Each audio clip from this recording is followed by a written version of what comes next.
From high prices to jobs to never-ending handouts, liberals just don't get it. A whole day has passed, and we're still not over Joe Biden's bold-faced lie to the American people. We have dramatically reduced inflation from 9% down to close to 3%. We're in a situation where we're better situated than we were when we took office, where inflation was skyrocketing. Was that the situation? Because it sure looks like inflation skyrocketed under Joe's gnarled hand. But Americans already know that without having to dig into the data. So he's wrong on rising prices, and something tells us his whole party is wrong on jobs, too. We're creating jobs in America and exporting American products.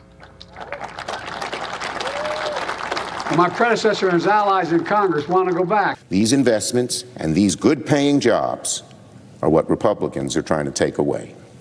America's leading the world in our transition to clean energy. We're creating a lot of jobs, good-paying jobs along the way. Let's not forget that infrastructure law is now going to really deal with infrastructure in a generation and creating jobs, creating good-paying union jobs.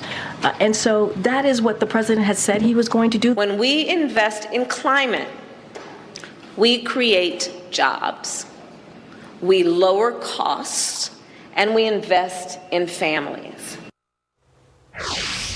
Yep, tried that trick again on us, claiming all these amazing manufacturing and green energy jobs are coming. But the reality is healthcare and government jobs are driving the numbers. Meanwhile, part-time jobs are leaps and bounds ahead of full-time ones.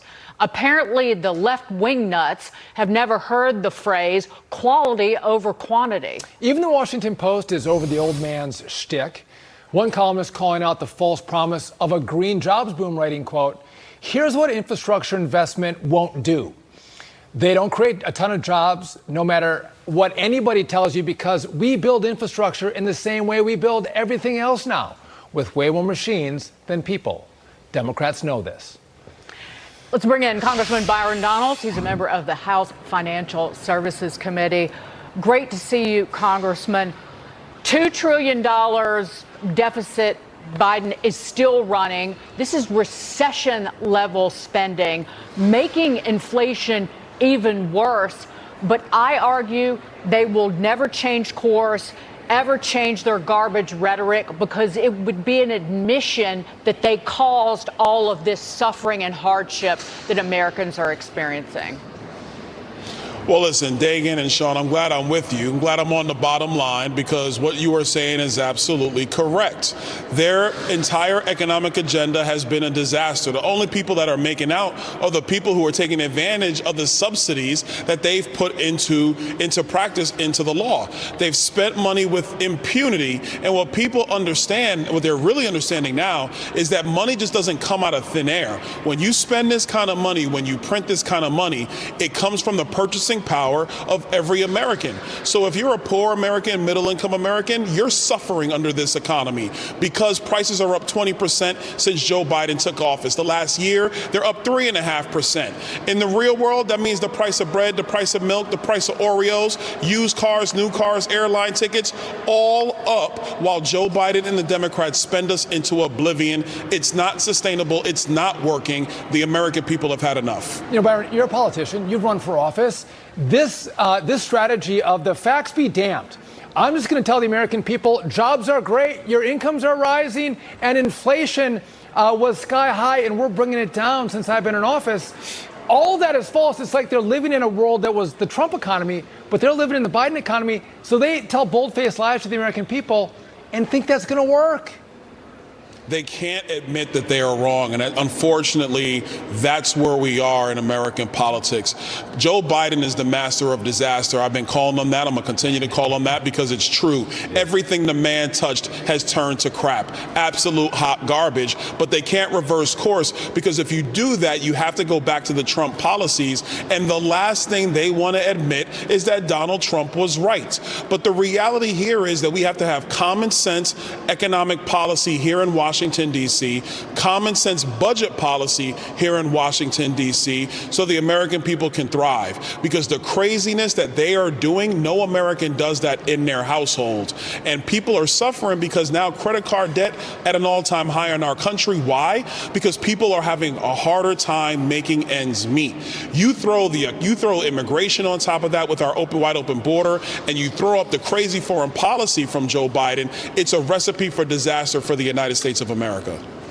Congressman, what it's going to take in the next Congress is for Republicans to siphon off the unspent money. Because so much, like you look at the hundreds of billions of dollars just in electric vehicle subsidies. When you have half of Americans telling Gallup, I don't want to buy an electric vehicle. So any unspent money has to be siphoned away. And they're going to be, how many EV charging stations? 7.5 billion over 10 years. And 7 EV charging stations have been built with 38 spots. You got to pull that money back, and it's going to be a great heavy lift for conservatives. Well, now let me be a little bit critical of some of my colleagues here in the House. We have to get out of this mindset that the only thing we do on Capitol Hill is demonstrate that we can govern. That is a fallacy. Up here, we have to lead. We have to be strong in our positions. We have to lead, frankly, the American people, and that comes with a change in the White House. And we have to be serious about these issues. You can't beat around the bush.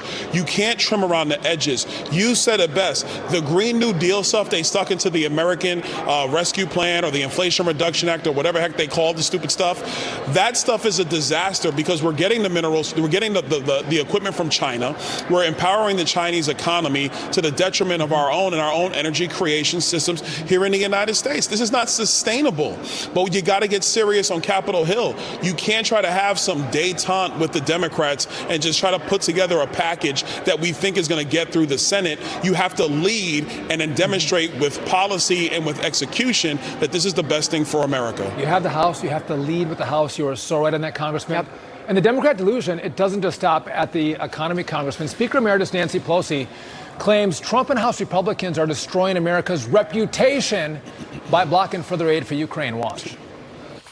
It's about Donald Trump allowing Mike Johnson to bring it to the floor. And all of this activity about vacating the chair is springing from Donald Trump. Why is it that he is so pro-Putin? I keep saying all roads lead to Putin when it comes to Trump. In terms of our reputation in the world, it is greatly diminished by what is happening in the House of Representatives. Byron, how would you respond to the Speaker Emeritus?